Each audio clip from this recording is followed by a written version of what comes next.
Okay, let's dive into this. Yeah. Think about it.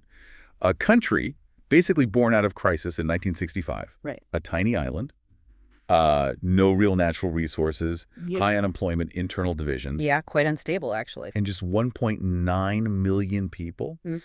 GDP per capita, what was it, around $500 USD? That's right. And to give you some perspective, that was less than Ghana's at the time. Wow. They had a port, okay, but it was kind of old-fashioned, built for a different era of trade. Mhm. And they'd just been separated from Malaysia. Mm-hmm. So on paper, you'd think the odds were really stacked against them. Totally. Mhm. But then you fast forward. And what's just incredible when you look at the sources is how that same island becomes, well, the Singapore we see around 2025. A global powerhouse. Exactly. A financial hub, GDP per capita over $85,000 USD, that AAA credit rating. They run some of the busiest ports, busiest airports in the world. And the internal stuff, too. World-class housing, healthcare, education systems. It's a transformation that almost seems hard to believe. It really does. Yeah. Like going from zero to, well, global heavyweight in 60 years. So the big question is how? How did they actually do it? What does the report tell us? The key decisions, the strategies. The sheer willpower, maybe. Yeah, so our mission here is to unpack that using the source material we have. Let's pull out the most important nuggets, the core insights that explain Singapore's journey, from third world to first, as the saying goes. And the report really frames it as this powerful case study, how vision, planning, and just relentless adaptation can overcome massive initial problems. Definitely. And the sources point straight away to one central figure, Lee Kuan Yew, Singapore's founding prime minister. The architect, really. Mm-hmm. The report highlights his vision. And it wasn't just abstract ideas. It was grounded in these incredibly firm, almost unshakable principles. Okay, like what? What were these core principles? Well, the material focuses on a few key ones. First, meritocracy. Just appointing the best person for the job, simple as that, regardless of their background. Right. No old boys network. Yeah. Exactly. Second, clean government. They went after corruption really hard. High pay for officials to reduce temptation, tough laws, but also leading by example. Ethics from the top down. Crucial for trust, I imagine. Absolutely. Third, rule of law. Creating a stable, predictable legal system. You need that if you want investment, foreign or local. Makes sense. And the fourth? Pragmatism over ideology. This is maybe the most famous one. Basically, adopting whatever worked. They weren't stuck on purely capitalist or purely socialist ideas.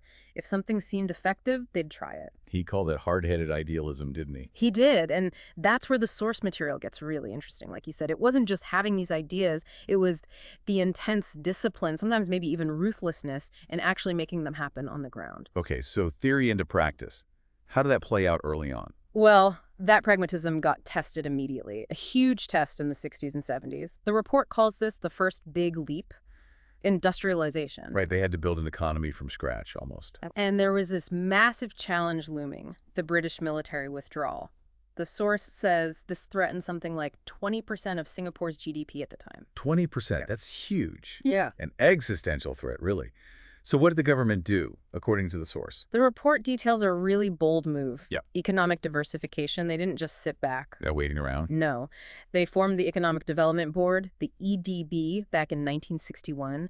That's even before full independence. Its whole job was to drive industrial growth. And they physically changed the landscape, right? Yeah. Like Jurong? Yeah, literally transform swamps into these huge industrial parks. And they made a very conscious decision to actively go out and invite multinational corporations, MNCs, to build factories there. Okay, bring in the big players. And crucially, the source notes they kept wages relatively low at the start. Why was that? To compete globally, to fit into that export-oriented growth model that other places in Asia, like Japan and Taiwan, were using successfully, get a foothold in manufacturing. Smart. But you need more than just factories. Oh, definitely. Alongside attracting jobs, they invested massively in infrastructure.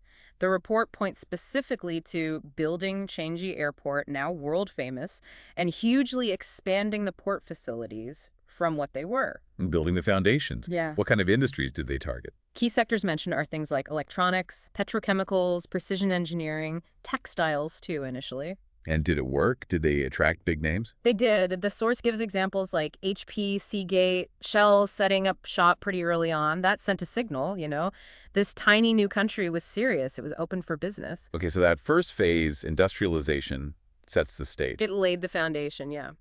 But As the report points out, things change. Wages naturally started to rise, costs went up. They realized they couldn't just compete on low-end manufacturing forever.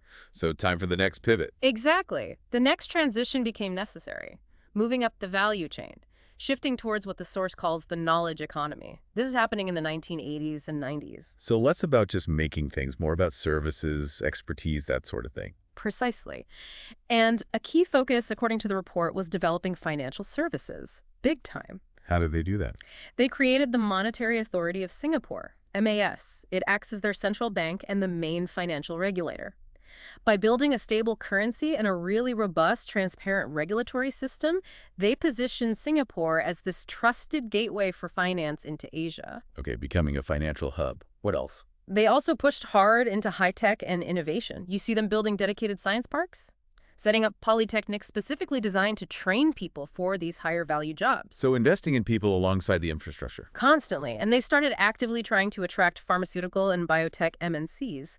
The source mentions names like Pfizer, GSK, Roche being drawn in. It's a different league from basic electronics. It is, and they were also making surprisingly early and significant investments in telecom and digital infrastructure. They saw where things were heading, it seems. Interesting.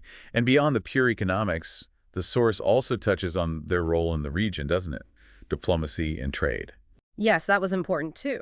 Becoming a founding member of ASEAN, the Association of Southeast Asian Nations, was a big step. Gave them a regional voice. And strategically signing free trade agreements, FTAs, with major economies, the US, China, the EU, India, this helped cement their position as a neutral, stable place for businesses operating across Asia, which could be, quite volatile sometimes. Okay, so building influence as well as wealth. Let's jump forward again. Modern era, 2000s, 2020s.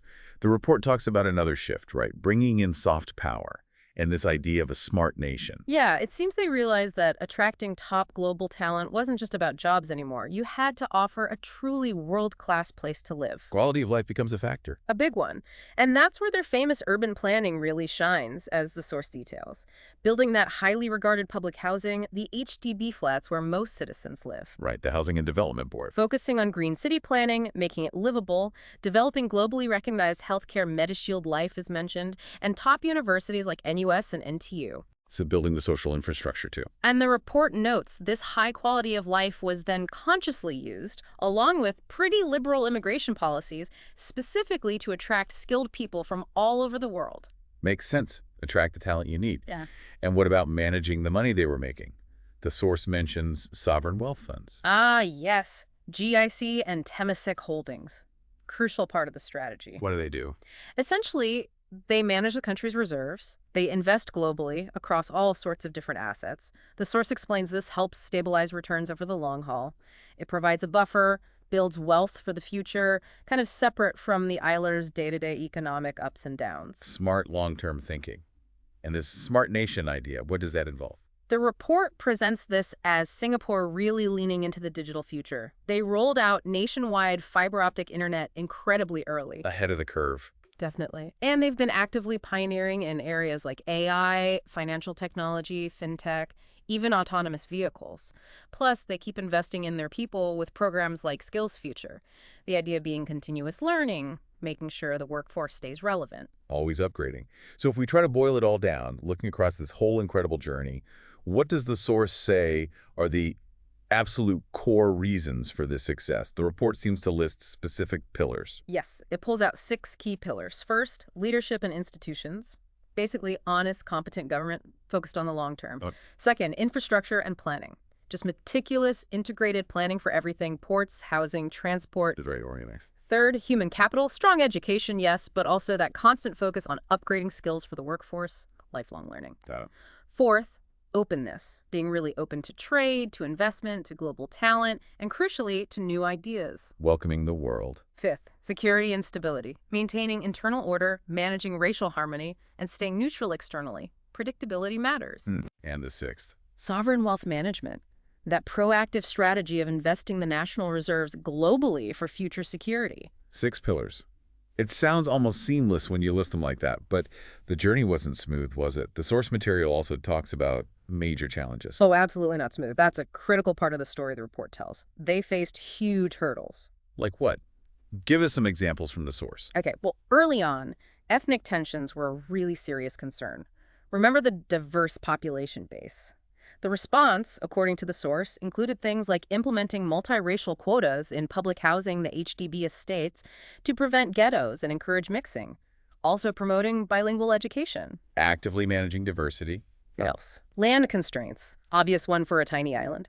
Their response. Ambitious land reclamation projects, literally creating new land from the sea and maximizing the space they had through vertical planning, building upwards. Can't build out, build up. Pretty much. Then there was brain drain, the risk of their best and brightest leaving. The source says they tackled this by actively trying to attract skilled Singaporeans back from overseas, and also by bringing in global talent with that high quality of life and good job opportunities. Okay. And inequality.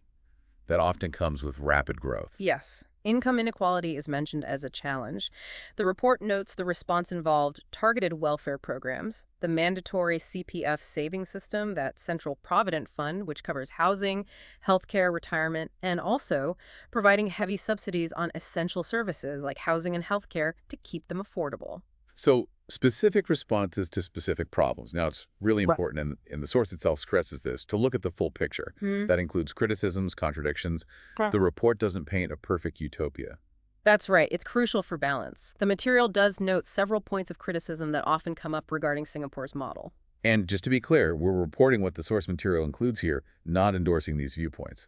Exactly. So among the points raised in the source are criticisms around authoritarianism, specifically noting the tight controls on press freedom and the limitations placed on political opposition. Okay, what else? The high cost of living is flagged as a significant issue, particularly housing costs and private healthcare expenses. That's a common complaint in global cities, I suppose. It is. The source also mentions issues around inequality and foreign talent, noting that sometimes there's local resentment or concern about job competition due to immigration policies. Understandable tensions. And finally, just the sheer population pressure, fitting nearly 6 million people onto a very small island, that's listed as a persistent challenge. The source presents these as part of the ongoing discussion about Singapore. Right. Important context. So taking this whole complex story, the amazing successes, the challenges, the criticisms noted in the source, what lessons does the report suggest other countries might draw from Singapore? Well, the report definitely presents Singapore as a kind of model, especially for developing nations. It suggests lessons like, proving that size doesn't have to limit your ambition. Right. Small can be mighty. Demonstrating that good governance, effective leadership, can actually be more valuable than having lots of natural resources. And showing that disciplined, long-term strategic thinking really pays dividends. But there's always a but, isn't there? The source immediately balances that by pointing out Singapore's situation is also pretty unique. Exactly. Which raises that big question, how easily can this model be copied elsewhere? What are those unique factors the source highlights? It points to things like its status as a city-state. That makes unified planning and control much simpler than in a large, diverse country. Its strategic geography being right on a major global shipping lane, that's just luck of location, partly. Can't replicate geography. Nope. Also, significant political continuity. Having one dominant party in power for decades allowed for very consistent long-term policy execution. That's rare. And the last one. A relatively high level of public trust in the government's competence and its vision. That buy-in from the population is often really hard to build and maintain elsewhere. So the source is clear. It's not a simple cut-and-paste blueprint. Okay. We've traced this incredible journey, 1965 vulnerability to 2025 global powerhouse. That phrase, third world to first, really captures it. It does, and Lee Kuan Yew's quote, which the source includes, feels relevant here. Singapore is not a Chinese nation, not a Malay nation, not an Indian nation, but a Singaporean nation. It speaks to forging that unique identity. Yeah. This whole deep dive into the sources, it really hammers home the elements the report emphasizes. That clarity of vision, the incredibly disciplined, sometimes maybe ruthless execution, and just this fundamental ongoing belief in developing their people, their human capital. It's a really compelling case study presented in the material, no doubt. But the report doesn't just look back. It ends with a really potent, forward-looking question. It shifts the focus from how did they get rich to how will they stay relevant. Right. The question posed is essentially, how will Singapore navigate the future? With geopolitics shifting so dramatically, technology disrupting everything, climate change becoming urgent, how do they stay agile and prosperous through all that? That final question from the source material is definitely one to chew on, not just for Singapore maybe, but for lots of places. What stands out most to you from this deep dive into the sources, and what does that final question make you think about the challenges lying ahead? Something for all of us to consider.